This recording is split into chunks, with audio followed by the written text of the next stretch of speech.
নমস্কার প্রিয় দর্শক বন্ধুরা, আমি আপনাদের অ্যাডভাইসার ফ্রেন্ড অঙ্কন জ্যোতিষশাস্ত্রের এক নতুন পর্বে আপনাদেরকে জানাই স্বাগতম।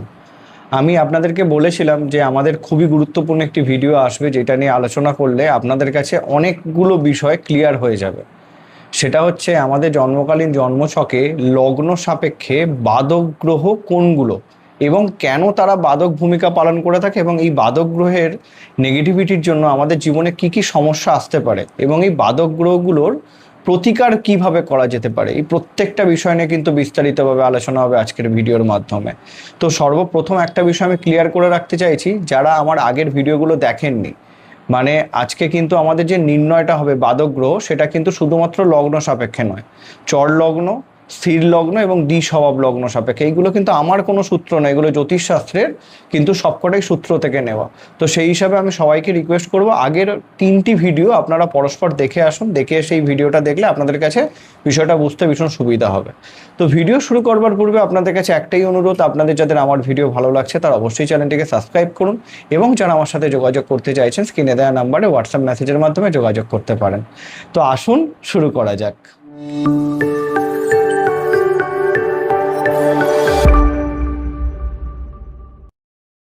তো আমরা প্রথমেই দেখতে পাচ্ছি আমাদের একদম সুন্দর করে আমি একটা পেজ আপনাদের সামনে নিয়ে এসেছি। সেই পেজে আমরা অলরেডি কিন্তু জ্যোতিষশাস্ত্র অনুযায়ী আগের যে 3টি ভিডিও ছিল, তো তাদের স্বভাবগত বৈশিষ্ট্য অনুযায়ী 3টি ভাগে ভাগ করা আছে 4টি রাশিকে। আমরা জানি আমাদের জ্যোতিষশাস্ত্রের মধ্যে 12টি ঘর বা 12টি রাশি, সেই 12টি রাশিকে 3 ভাগে ভাগ করা আছে, যথা চর রাশি, স্থির রাশি এবং দ্বিস্বভাব রাশি। এই রাশিগুলোর বৈশিষ্ট্যের উপর ভিত্তি করেই কিন্তু বাদক গ্রহ আমরা বিচার করব, যেটা পুরোটাই জ্যোতিষশাস্ত্র মতে কিন্তু। তো আমরা যেটা জেনেছিলাম যে প্রথমত আজকে আমাদের প্রশ্ন, চর রাশি সাপেক্ষে বাদক গ্রহ কোনগুলো। চর রাশি অর্থাৎ আপনার যদি এই প্রত্যেকটা ঘরকে কিন্তু রাশি বলা হয়, আপনারা জানেন যে মেষ রাশি, বৃষ রাশি, মিথুন রাশি, কর্কট রাশি, সিংহ রাশিগুলো প্রত্যেকটা রাশি। এবং যদি আপনার দেখা যায় যে মেষ, কর্কট, তুলা এবং মকর এই রাশির মধ্যে ল লেখা থাকে, ল অর্থাৎ আপনার লগ্ন, এইটা আপনাদেরকে মাথার মধ্যে প্রথমেই ঢুকিয়ে নিতে হবে। যদি আপনাদের চর লগ্নতে জন্ম হয়, অর্থাৎ এগুলোকে রাশি বলে, কিন্তু যদি লগ্ন হয় তাহলে সেক্ষেত্রে আপনার হয়ে গেল কিন্তু চর রাশির লগ্ন। অতএব আপনাদের তাহলে একটা বিষয় চলে আসে, চর রাশি বা লগ্ন সাপেক্ষে বাদক গ্রহের অধিপতি বা বাদক স্থান অধিপতি হয় কিন্তু একাদশ ঘর, 11th হাউস বা 11th লর্ডকে কিন্তু আমাদের এই জ্যোতিষশাস্ত্রের সূত্র অনুযায়ী বাদক ধরা হয়। কেন বাদক ধরা হয়, এটা সব থেকে বড় প্রশ্ন। দেখুন, এই বৈশিষ্ট্যগুলো নিয়ে আলোচনা করা আছে, এগুলো দেখলেই বা আগের ভিডিওগুলো দেখলেই আপনাদের কাছে বিষয়টা ক্লিয়ার হয়ে যাবে। তবু আমি বলছি, চর রাশির বৈশিষ্ট্য কী, তারা সর্বদাই গতিশীল, উদ্যোগী এবং উচ্চ আকাঙ্ক্ষী হয়। এবং আমাদের জ্যোতিষশাস্ত্রের মতে একাদশ ঘর কিসের ঘর? একাদশ ঘর হচ্ছে ইচ্ছা পূরণের ঘর, লাভের ঘর, কামনার স্থান। এবং এই বিষয় ক্ষেত্রে চর রাশির মানুষরা সব কিছুই দ্রুত পেতে চায়, দ্রুত পাওয়ার প্রবণতা এদের মধ্যে সর্বদাই লক্ষ্য করা যায়। তো যখনই কোনো জিনিসকে ধরে নিন আমরা দ্রুত পেতে চাইবো, তখন আমাদের একাদশ ঘরকে সব থেকে আগে অ্যাক্টিভেট করতে হবে। একাদশ ঘর আমাদের ধরে নিন আমরা যা কিছু করেছি বা আমাদের ডিজায়ার ঘর, তার কিন্তু একটা ফলাফলের ঘর। তো আমরা যখনই ফলাফল দ্রুত চাইবো, তখন কিন্তু আমরা অনেকাংশে ভুল পথ বেছে নিতে পারি। তো আমাদের ইচ্ছা পূরণ, শখ পূরণের জন্য আমরা ভুল পথ বেছে নেবো। যখনই আমরা ভুল পথ বেছে নেবো, তখনই কিন্তু আমাদের লাইফে বাদক গ্রহ অ্যাক্টিভেট হয়ে যাবে। আর বাদক গ্রহ অ্যাক্টিভেট কেন হবে? সে আমাদেরকে সঠিক পথে নিয়ে আসার জন্য বাদক হিসাবে আমাদের জীবনে শিক্ষক হিসাবে আসবে, তবেই কিন্তু আমরা সঠিক পথে আবার পরিচালিত হব। এইটাই বাদক গ্রহের ভূমিকা, বাদক গ্রহের কাজ। বাদক গ্রহ কিন্তু মানুষকে থামিয়ে দেয় না, বাধা নিয়ে আসে। কেন বাধা নিয়ে আসে? যাতে আমরা ট্র্যাকে চলে আসি। এইটা হচ্ছে বিষয়। এবার তাহলে আমরা যদি নর্মালি প্রথমে দেখে নিই যে মেষ লগ্ন সাপেক্ষে বাদক গ্রহ কে হচ্ছে। আপনারা খুব সহজভাবে, যদি আপনার মেষের ঘরে ল লেখা থাকে তাহলে সেটাকে 1 ধরে কাউন্ট করবেন। আমি একটা দেখিয়ে দিচ্ছি, বাদ বাকিটা আপনারা বুঝে নিন। যদি মেষ আপনার 1 হয়, তাহলে কুম্ভ কিন্তু আপনাদের হবে 11th হাউস। আপনারা কাউন্ট করে নিতে পারেন, 1 2 3 4 5 6 7 8 9 10 11 এবং এটা হচ্ছে 12। তাহলে আমাদের আজকে মেন হচ্ছে একাদশতম ঘর। তাহলে মেষ সাপেক্ষে একাদশ ঘরের অধিপতি কে হয়? শনি। অতএব মেষ লগ্ন সাপেক্ষে বাদক গ্রহের ভূমিকা পালন করবে শনি গ্রহ। পরিষ্কার? এবার আমরা সেম যদি কর্কট সাপেক্ষে বাদক গ্রহ বিচার করি, তাহলে আমরা সেম কর্কট থেকে 1 2 করে আমরা গুনে গুনে যাব। তাহলে সেক্ষেত্রে আমাদের কাছে বিষয়টা ক্লিয়ার হয়ে যাবে। দেখুন, আমি একদম পরিষ্কার করে আপনাদেরকে দেখিয়ে দিচ্ছি। একাদশ ঘর হচ্ছে বৃষ, বৃষের অধিপতিকে শুক্র। তাহলে কর্কট লগ্ন সাপেক্ষে বাদক গ্রহের ভূমিকা পালন করবে এই জন্মছকে, কর্কট লগ্নে জন্মছকে শুক্র গ্রহ। এবার তুলা সাপেক্ষে আমরা যদি সেমভাবে কাউন্ট করে যাই, তুলা সাপেক্ষে একাদশতম ঘর হয় সিংহ। পরিষ্কার? তো সিংহের ক্ষেত্রে অধিপতি কে হয়? সিংহের অধিপতি হয় সূর্য। তাহলে ক্লিয়ার হয়েছে। কর্কটের ক্ষেত্রে হচ্ছে শুক্র, আমি লিখে দিচ্ছি, মেষের ক্ষেত্রে হচ্ছে শনি এবং তুলার ক্ষেত্রে সূর্য। পড়ে থাকছে কে? মকর। মকর সাপেক্ষে যদি আমরা একাদশ ঘর কাউন্ট করি, তাহলে একাদশ ঘর আসবে হচ্ছে আমাদের বৃশ্চিক, যার অধিপতি হচ্ছে মঙ্গল। তাহলে এইখানে আমরা মেষ সাপেক্ষে বাদক গ্রহ হয়ে গেল শনি, কর্কট সাপেক্ষে বাদক গ্রহ হয়ে গেল হচ্ছে শুক্র, এবং তুলা সাপেক্ষে বাদক গ্রহ হলো সূর্য, এবং বৃশ্চিক আপনার মকর সাপেক্ষে বাদক গ্রহ হলো হচ্ছে বৃশ্চিকের অধিপতি অর্থাৎ মঙ্গল। তাহলে আমরা বাদক গ্রহ পেয়ে গেলাম। এবার এইগুলো বাদকের ভূমিকা পালন করবে কখন করবে? যখন আমি প্রথমেই বললাম, যখন আপনাদের বলতে পারেন উচ্চ আকাঙ্ক্ষা, কামনা বাসনা ভীষণভাবে অ্যাক্টিভেট হবে, শর্টকাট খুঁজবেন তখন অ্যাক্টিভেট হবে। এবং দ্বিতীয় বিষয় হচ্ছে এই গ্রহগুলোর দশা বা অন্তর্দশায় যখন চলবে, তখনও কিন্তু লাইফে কিছুটা স্ট্রাগল বা কিছুটা বাধা আসবে। এবার এইটাই হচ্ছে সব থেকে মজার ব্যাপার, আপনারা খুব ভালো করে বুঝবেন যে এই লগ্নগুলোর সাপেক্ষে এই যে একাদশ ঘরের অধিপতি, এদের কি তাহলে রত্ন পড়া যায় না? বাদক গ্রহে রত্ন পড়া যায় না? এই রত্ন পড়ার বিষয়টা আমি একদম শেষে আপনাদেরকে বিস্তারিতভাবে আলোচনা করে একদম সহজভাবে বুঝিয়ে বলবো। যদি সহজত আমরা প্রতিকার খুঁজি যে চর রাশি সাপেক্ষে বাদক গ্রহের প্রতিকার কি করব, সর্বপ্রথম কি আপনাদেরকে আপনাদের অতিরিক্ত লোভ, কামনা বাসনা, অহংকার, উচ্চ আকাঙ্ক্ষা এবং ভুল পথে অর্থ উপার্জনের যে পথটা, সেই পথটা থেকে বা মোহ থেকে কিন্তু আপনাদেরকে বিরত রাখতে হবে। নিজেকে বোঝাতে হবে যে যত আপনারা ধৈর্য ধরতে পারবেন, যত মোহ ত্যাগ করতে পারবেন, ততই আপনাদের জন্য ভালো। এবং শেষে আমি পার্টিকুলারলি প্রত্যেকটা গ্রহ, যেই গ্রহটা বাদক হলে তার কি ফলাফল বা তার কি রেমেডি হতে পারে, সেই বিষয়টা আলোচনা করে দেবো। পরিষ্কার হয়েছে? তাহলে এর পরে যেটা আমরা দেখব সেটা হচ্ছে স্থির রাশির সাপেক্ষে বাদক গ্রহ কোনগুলো এবং কেন, সেই বিষয়তে যদি আমরা আসি। স্থির রাশি কোনগুলো? আমাদের হচ্ছে বৃষ, সিংহ, আমাদের হচ্ছে বৃশ্চিক এবং কুম্ভ। এই চারটে রাশি হচ্ছে স্থির রাশি। এই স্থির রাশি সাপেক্ষে বাদক গ্রহ কোন স্থানকে ধরা হয়? নবম ঘরকে ধরা হয়।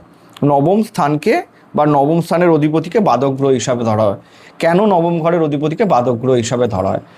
তাহলে প্রথম যে বিষয়টা, নবম ঘর কিসের ঘর সেটাকে দেখে নিই।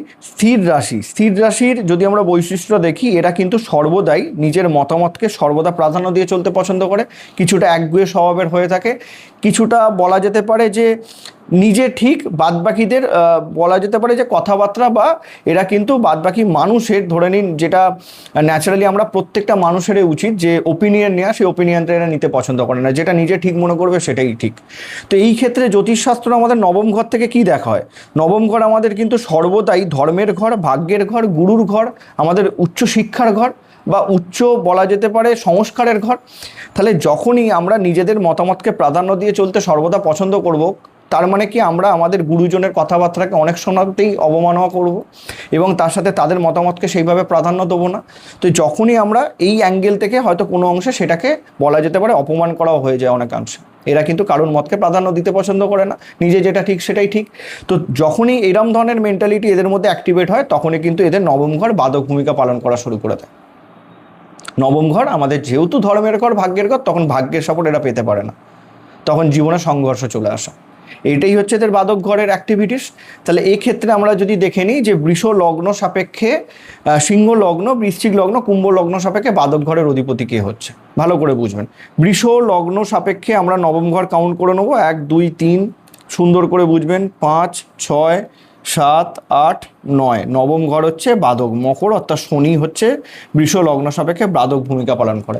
এবার আপনি হয়তো আমাকে এই প্রশ্নটা করবেন যে বৃষ লগ্ন সাপেক্ষে শনি তো রাজ্যকারী গ্রহ, কেন নবম এবং দশম ঘরের অধিপতি, কেন্দ্র এবং ত্রিকোণের অধিপতি, তারপরে শনি কী করে বাদক ভূমিকা পালন করবে? আমি এই কারণে প্রথমে আপনাদেরকে বলেছি যে বাদক গ্রহের কাজ কখনোই আপনাদেরকে থামিয়ে দেওয়া নয়, আপনাদেরকে সঠিক ট্র্যাকে নিয়ে আসা।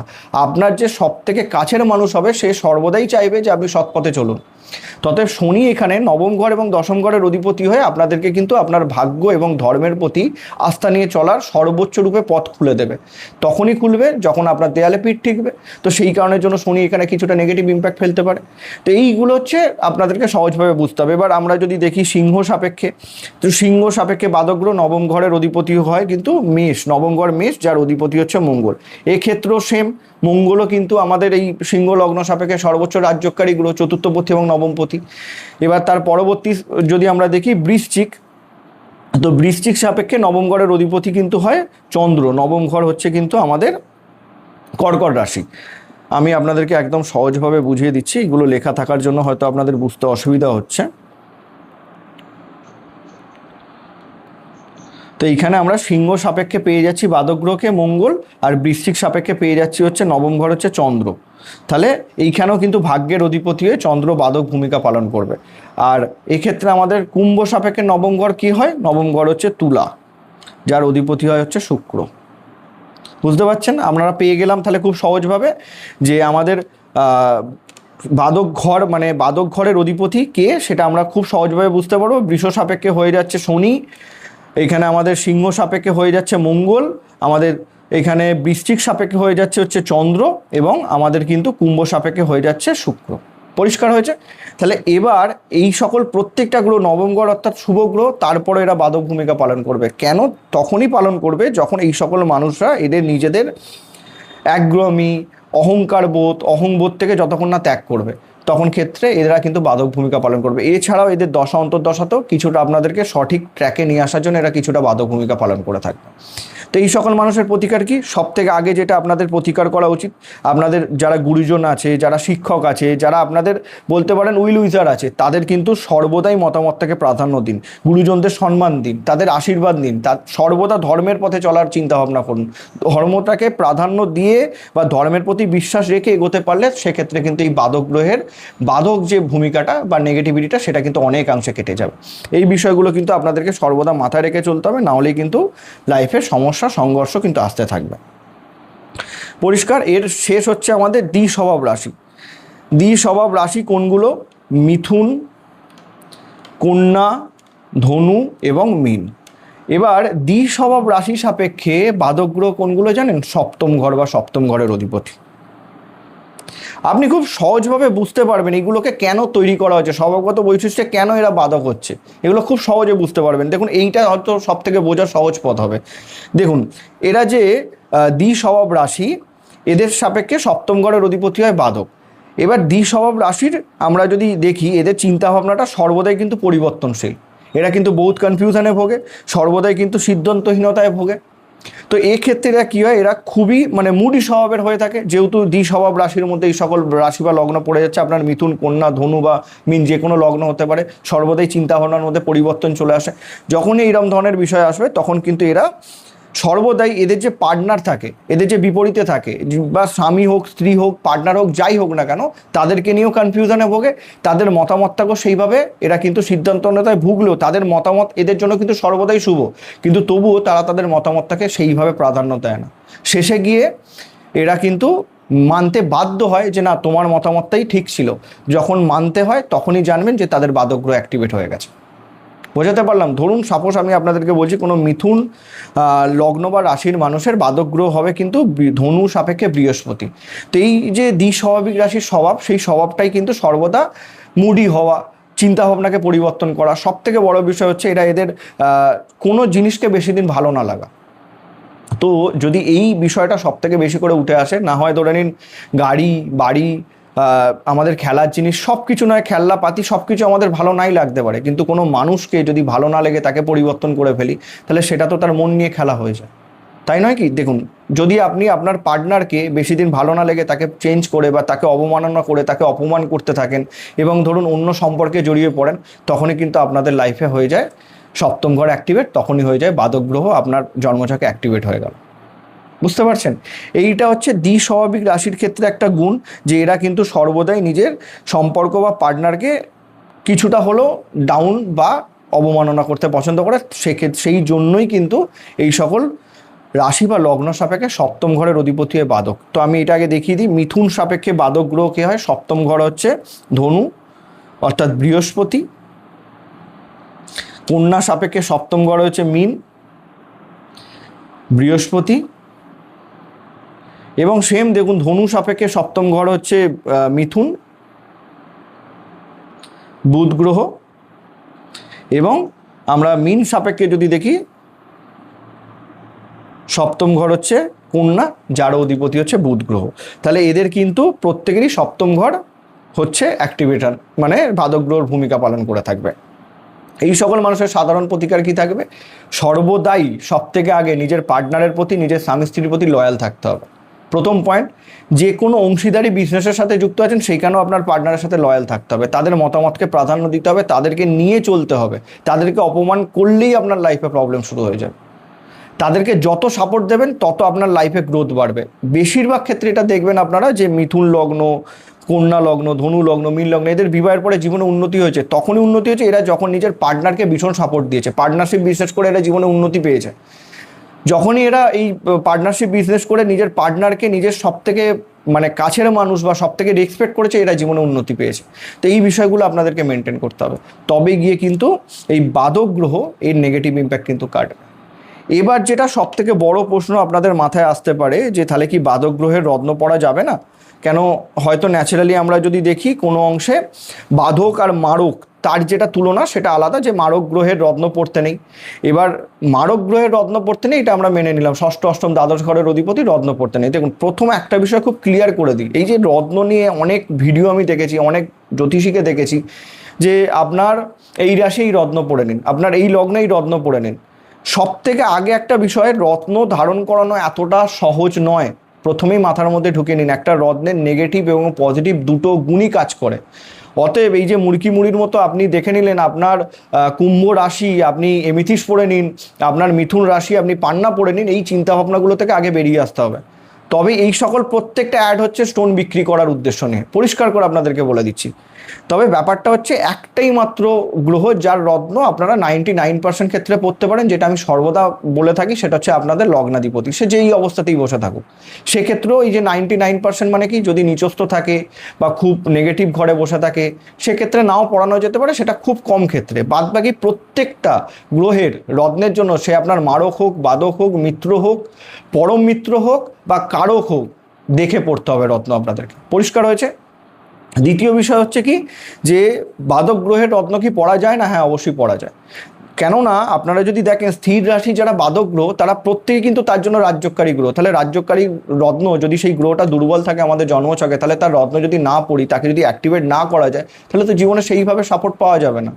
কিন্তু আপনাদের নিজের মেন্টালিটিকে আগে সেই জায়গায় ফিরিয়ে নিয়ে আসতে হবে, যে প্রতিকারটা আমি খুব সহজভাবে বলেছি। এটা প্রথম পয়েন্ট গেল। দ্বিতীয় পয়েন্ট হচ্ছে, বাধক গ্রহের রত্ন যদি আপনি পড়েন, সেটাও কিন্তু জ্যোতিষ বন্ধুর পরামর্শ নিয়ে পড়বেন, এবং অবশ্যই পড়া যেতে পারে, তার মন্ত্রপাঠটাও কিন্তু আপনাদেরকে করতে হবে।